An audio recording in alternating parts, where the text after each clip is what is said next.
Hello friends, welcome to mister chef official channel. ఇవాళ అందరికీ ఇష్టమైన టేస్టీ బ్రెడ్ హల్వా చేసేస్తున్నాను. ప్రాసెస్ చూసేద్దాం, వచ్చేయండి. బ్రెడ్ని 4 పక్కల కట్ చేసుకోవాలి.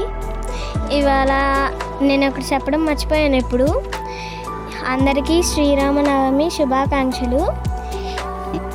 4 పక్కల కట్ చేసుకున్న బ్రెడ్ని నేనే తిన్నాను. 4 పక్కల కట్ చేసుకున్న దాన్ని మధ్యలో కట్ చేసుకొని కట్ చేసుకున్న అన్ని బ్రెడ్స్ని తీసుకొని ప్లేట్లో వేసేసుకోవాలి. నేనైతే 10 బ్రెడ్స్ని తీసుకొని కట్ చేసుకొని వేసేసుకున్న ప్లేట్లో. ఇప్పుడు చూడండి, పొయ్యి వెలిగించేస్తున్నాను. దాని మీద ఒక మూకుడు పెట్టేస్తున్నాను. ఆయిల్ పోసేయాలన్నమాట. మూకుడు వేడెక్కిన తర్వాత పోసేస్తున్నాను. చూడండి మంట ఎలా మండుతుందో చూడండి.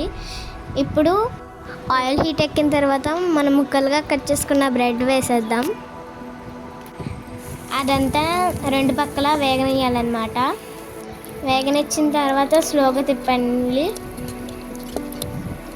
స్లోగా తిప్పి ఒక ప్లేట్లో తీసుకోవాలి. అన్నిటినీ తీసుకొని మళ్ళీ ఇంకోటి వేసేస్తున్నాను. ఇంకో ప్లేట్ నేను బ్రెడ్ బ్రౌన్ కలర్లో వచ్చేయాలన్నమాట.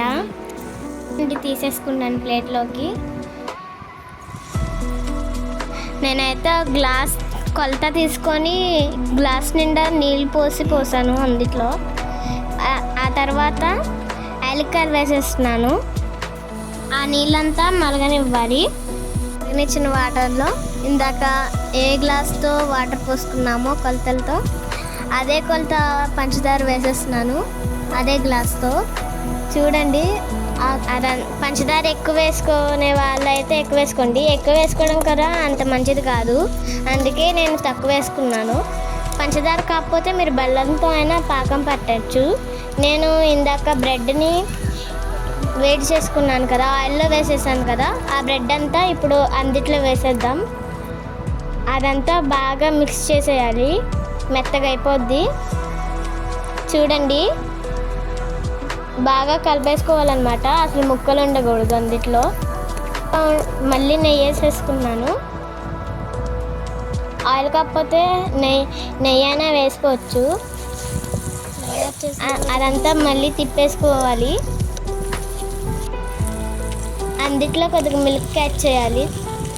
సరిపడా మిల్క్ యాడ్ చేసుకున్నాను నేనైతే. చూడండి, మిల్క్ అంతా దానికి పట్టేయాలంటే బాగా తిప్పేసుకోవాలి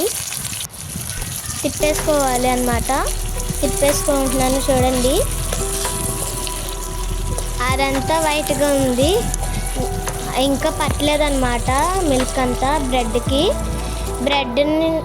బ్రెడ్ కంట పట్టేసిన తర్వాత మనం జీడిపప్పుని కిస్మిస్ని పొయ్యి మీద వేగనేయాలన్నమాట. మనం ఇందాక చేసుకున్న దాంట్లో వేసేయాలి కిస్మిస్, జీడిపప్పు. చూసారా, టేస్టీగా ఉండే బ్రెడ్ హల్వా రెడీ అయిపోయింది.